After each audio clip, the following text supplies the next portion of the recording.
क्रम के पुण्यार्जक हैं श्री मोनू बड़जात्या, वंदना बड़जात्या, नसीराबाद, अजमेर। पिता माता श्रीमान भागचंद बड़जात्या, श्रीमती सुशीला बड़जात्या, भ्राता भ्रातावधू श्री मनीष बड़जात्या, अंकिता बड़जात्या, पुत्र पुत्री वर्धन जैन, वर्धिता जैन। समादिष्ट Shri doctor Sukhchand, Shrimati Kusumlata, Akhilesh Pallavi, doctor Rahul, doctor Robby, Aryaman Jain, Kashvi Jain. Firm Shri Parshvanath clinic एवं चर्म रोग सेंटर, जगदीश कॉलोनी, गुलाब भवन के सामने, गुना, मध्य प्रदेश। भानु कुमार, शीला जैन, गंगवाल। पुत्र पुत्रवधू कपिल, आरती जैन, पौत्री हितांशी जैन, गौरवी जैन, कोटा वाले। पुत्री दामाद सारिका, सुनील जैन, सेठी, दुबई। दोहिता काव्य जैन, फर्म स्वास्तिक सॉल्यूशंस, प्रताप नगर, जयपुर। अजीत मैना सेठी, मोहित ममता सेठी, नीर, रवि, नेहा काला, स्वरा काला, स्वस्ति काला, कमल सुधा सेठी, गौरव माया सेठी, गर्वित मायरव सेठी। महावीर रजनी जैन, पुत्र पुत्रवधू मोहित स्वाति जैन, पुत्री दामाद ज्योति छविश जैन, छवि सौरभ छाबड़ा, दोहिती प्रिशा एवं उर्विका जैन। 56 कैलाश विहार नियर SFS जैन मंदिर, जयपुर, राजस्थान। बोलिए पंच परमेष्टि भगवान की, भगवान महावीर स्वामी की, अहिंसा परमो धर्म की। परम पूज्य आचार्य गुरुवर श्री विद्यासागर जी महाराज की, परम पूज्य आचार्य श्री समय सागर जी महाराज की। दुनिया की कोई भी ताकत आपको चलाए मान आपकी देह को नहीं कर सकता है प्रभु, इसमें कोई आश्चर्य नहीं है भगवान। ऐसा होना ही था। देखिए हमारे भीतर दो धाराएं बहती हैं। एक धारा, खिड़की खोल दो दोनों। एक धारा राग की होती है और दूसरी धारा विराग की होती है, वीतरागता की होती है। राग की धारा विकारी की धारा है और विराग की धारा निर्विकारी की धारा है। राग में संसार का विस्तार होता है, वीतरागता के द्वारा संसार का विस्तार समाप्त किया जाता है। इसलिए आचार्य कुंदकुंद स्वामी ने एक गाथा के माध्यम से कहा है कि बंद कैसे होता है राग के द्वारा और निर्बंध कैसे होते वीतरागता के द्वारा। रतो वंददिकम् मुंचति जीवो विराग संपन्नो, ऐसो जिन उपदेशो तम्मा कम्मे सुमारजय। हे आत्मन, हे ज्ञानी, अभी तक तू संसार में भटकता रहा, बंधता रहा कर्मों से, तो क्यों? रत्तो बंददिकम्मम, राग के द्वारा तू संसार में कर्मों का बंद करता चला आ रहा है। तो इससे छूटने का उपाय क्या है? मुंचत जीवो विराग संपन्नो, वीतरागता के द्वारा, वैराग के द्वारा कर्मों से छूटा जा सकता है, छूटते हैं। ऐसो जिन्हें उपदेशो, ये जिनेंद्र भगवान का उपदेश है कि राग के द्वारा बंद होता है तो वीतरागता के द्वारा निर्बंध होते हैं। बंद भी दो तरह का है। वीतरागता का जो बंद होगा तुम्हें केवल की प्राप्ति कराएगा और राग का बंद होगा तुम्हें संसार में उलझा करके रहेगा। एक राग प्रशस्त होता है जो वीतराग प्रभु से होता है, परमात्मा से होता है, गुरु से होता है, इसलिए हमारा राग प्रशस्त राग कहा गया है। राग में यदि स्वार्थ होगा तो तुम संसार में भ्रमण करते रहोगे, और राग में निस्वार्थ होगा कि इस मार्ग से, गुरु के द्वारा कहे हुए मार्ग से हमारा कल्याण होगा।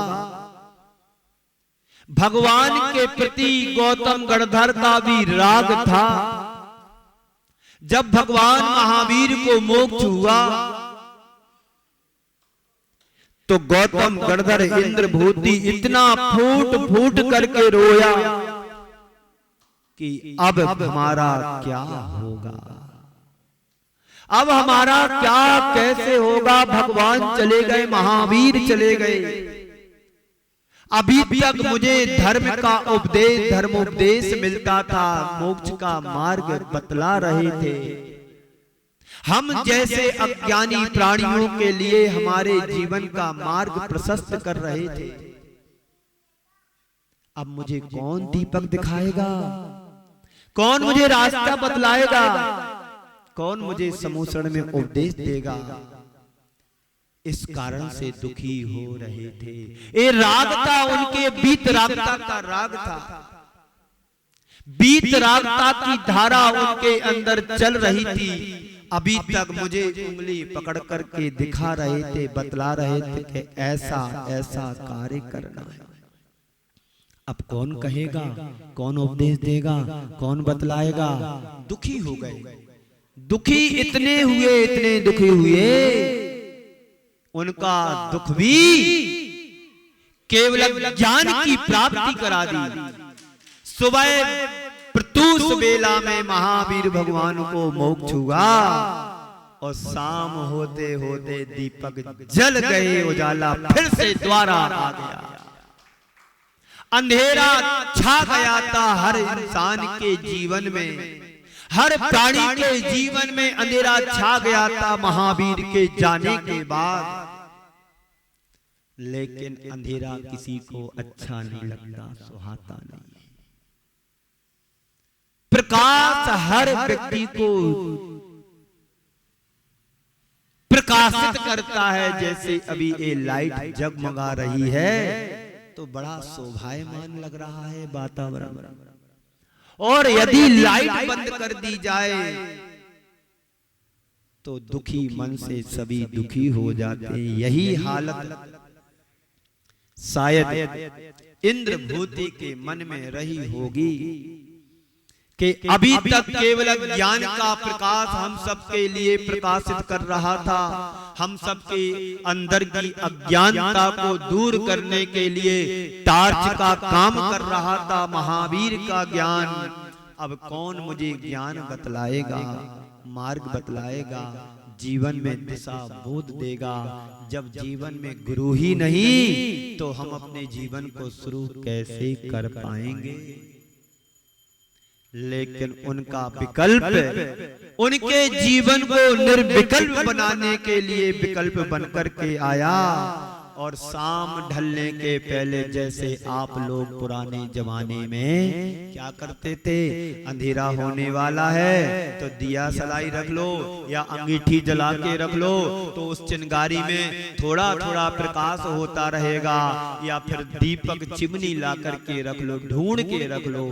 गांव में ढूंढ के बोलते हैं, है ना, ढूंढ के रख लो, अपनी जगह पर रख लो। अंधेरा होते उसको प्रकाशित कर दिया जाएगा, तो ताकि सारी रात हमारे अंधेरे में बिताना नहीं पड़ेगा। तो ये राग की धारा विकारी धारा है, और विराग की धारा निर्विकारी धारा है। जब हम साधना करते हैं तो राग से विराग की ओर बढ़ते हैं, यानी विकार से निर्विकार की ओर आते हैं। जब मनुष्य साधना के पथ पर आगे बढ़ता है तो अनेक प्रकार के निमित्त चुनौतियां बनकर के आती हैं। उस समय अपने मन को टिकाए पाना बहुत कठिन होता है। आप किसी रास्ते पर चल रहे हो और रास्ते में अनगढ़ पत्थर, कंकड़, मिट्टी आदि कांटे वगैरह हो तो आपके रास्ते का जो पथ है, मार्ग है, बड़ा कठिन दिखाई देता है। हम लोग जब हजार हजार किलोमीटर का विहार करते थे, 500-600 किलोमीटर एक रन में, तो 200, 100, 200, 150 किलोमीटर चलने के बाद पैरों में छाले आ जाते थे। तो साफ सुथरी जगह में जब कंकड़ पड़े रहते थे तो वो कंकड़ कांटे की तरह चुभते थे पैरों में, उन छालों के ऊपर। तो यही बात आचार्य मानतुंग महाराज कह रहे हैं कि जब मनुष्य साधना के पथ पर आगे बढ़ता है तो उनके जीवन में अनेक प्रकार की चुनौतियां भी आ सकती हैं, प्रॉब्लम भी आ सकती हैं, और अनेक प्रकार के निमित्त बनकर के आते हैं। उस समय अपने मन को टिकाए रखना बहुत कठिन होता है। आप तीर्थराज की वंदना करने के लिए जाते हैं, सम्मेशकर जी की, उस पहाड़ी को देख करके लगता है कि हे प्रभु, मैं ऐसे कैसे चढ़ पाऊंगा इतना बड़ा पहाड़, लगता है ना। जब तुम्हारे मन में स्थिरता नहीं होती है तो एक एक कदम तुम्हारे लिए बड़ा कठिन लगता है। और जब तुम्हारा मनोबल गड़बड़ाता है, लड़खड़ाता है, तो फिर तुम्हें डोली वाला आजू बाजू में दिखता है कि कोई डोली वाला मिल जाए तो सवार होकर के जाऊं, वंदना करके आऊं। पर मन में संकल्प होना चाहिए, नहीं मैं इतनी दूर से चल करके आया हूं तो पूरी ऊर्जा और शक्ति के साथ में पैदल वंदना करूंगा। तो तुम्हारे हृदय का उत्साह और बढ़ता है और बढ़ता है। और मन से मन के हारे हार है, मन के जीते जीत। मन के मनोबल को दृढ़ शक्ति होना चाहिए। तो वंदना ऐसी होती है, फूलों जैसी हो जाती है, तो घबराते नहीं है। तो भगवान दृढ़ इच्छा शक्ति और उच्च मनोबल के धनी हो। तो भगवान कैसे हैं? दृढ़ इच्छा शक्ति और उच्च मनोबल के आप धनी हो, धनवान हो। जीवन की उपलब्धियों को अर्जित करने के लिए मनुष्य को लक्ष्योन्मुखी होना जरूरी होता है। हमारे सामने हमारा लक्ष्य होगा कि मुझे वंदना करना है, तो आप पूरी वंदना करके लौटोगे। और मन में ये रहे कि मुझे पारसनाथ भगवान की टोक तक जाना है, तो मोटरसाइकिल से भी जाने लगे और डोली करके भी जाने लगे। ये तुम्हारी कोई वंदना नहीं मानी जाएगी, क्योंकि तुम्हारा लक्ष्य पूरी वंदना करने का नहीं है। चाहे तुम्हारा भौतिक या लौकिक या आध्यात्मिक लक्ष्य हो, सबसे पहली जरूरत है लक्ष्य के प्रति समर्पित होना। और लक्ष्य के प्रति वही समर्पित होता है जो निमित्तों से आप प्रभावित होता है। निमित्त तो मिलेंगे, लोग बिगाड़ने के लिए ज्यादा आते हैं और बिगड़े हुए को संभालने के लिए बहुत कम लोग होते हैं। ये संसार है, संसार में ऐसे लोग बहुत मिलेंगे तुम्हारे लिए जो तुम्हें धक्का देने को तैयार होंगे, पर संभालने वाला तो इस संसार में बिरला कोई एक होता है।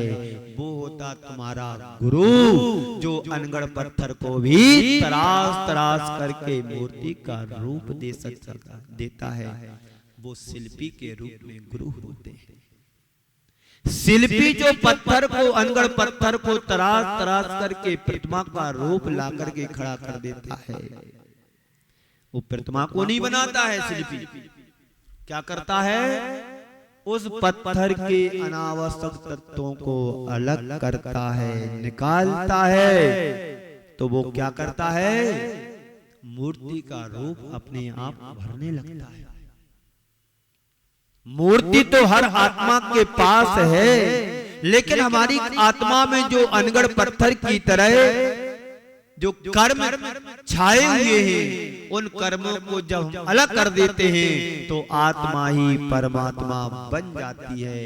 तो सबसे पहली जरूरत है लक्ष्य के प्रति समर्पित होना, और लक्ष्य के प्रति वही समर्पित हो पाता है होता है जो निमित्तों से प्रभावित नहीं होता है, आप प्रभावित रहता है। जो व्यक्ति छोटी छोटी बातों से प्रभावित होता है वो व्यक्ति जीवन में कुछ भी नहीं कर पाता है। आएंगी आंधियां आएंगी, तूफान आएंगे, निमित्त मिलेंगे, लेकिन जो अविचल चलता रहता है चलता रहता है, जैसे हमारे गुरुदेव आचार्य गुरुवर्ष की विद्यासागर जी महाराज प्रति वर्ष 1000-2000 किलोमीटर रन किया करते थे।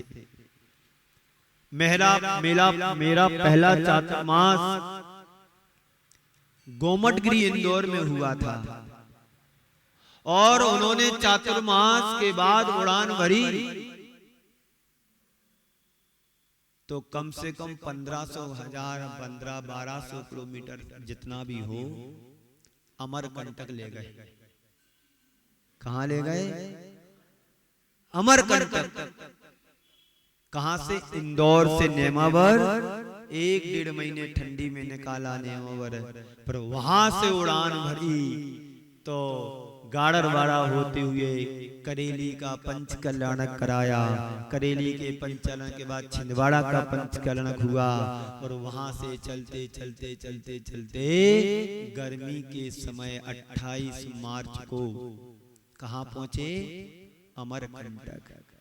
पूरा चातुर्मास किया, उसके बाद फिर जबलपुर आए। तो जब भी बिहार करते थे 1000 किलोमीटर 1200 किलोमीटर से एक रन से कम। इस कार्यक्रम के पुण्यार्जक थे श्री मोनू बड़जात्या, वंदना बड़जात्या, नसीराबाद, अजमेर। पिता माता श्रीमान भागचंद बड़जात्या, श्रीमती सुशीला बड़जात्या, भ्राता भ्रातावधू श्री मनीष बड़जात्या, अंकिता बड़जात्या, पुत्र पुत्री वर्धन जैन, वर्धिता जैन। समादिष्ट Shri doctor Sukhchand, Shrimati Kusumlata, Akhilesh, Pallavi, doctor Rahul, doctor Robby, Aryaman Jain, Kashvi Jain. Firm Shri Parshvanath clinic एवं चर्म रोग सेंटर, जगदीश कॉलोनी, गुलाब भवन के सामने, गुना, मध्य प्रदेश। भानु कुमार, शीला जैन, गंगवाल। पुत्र पुत्रवधू कपिल, आरती जैन, पौत्री हितांशी जैन, गौरवी जैन, कोटावाले। पुत्री दामाद सारिका, सुनील जैन, सेठी, दुबई। दोहिता काव्या जैन, फर्म स्वास्तिक सॉल्यूशंस, प्रतापनगर, जयपुर। अजीत, मैना सेठी, मोहित, ममता सेठी। नीर, रवि, नेहा काला, स्वरा काला, स्वस्ति काला, कमल, सुधा सेठी, गौरव, माया सेठी, गर्वित, मायरव सेठी। महावीर, रजनी जैन, पुत्र पुत्रवधू मोहित, स्वाति जैन। पुत्री दामाद ज्योति, छविश जैन, छवि, सौरभ छाबड़ा। दोहिती प्रिशा एवं उर्विका जैन। 56 कैलाश विहार नियर SFS जैन मंदिर, जयपुर, राजस्थान।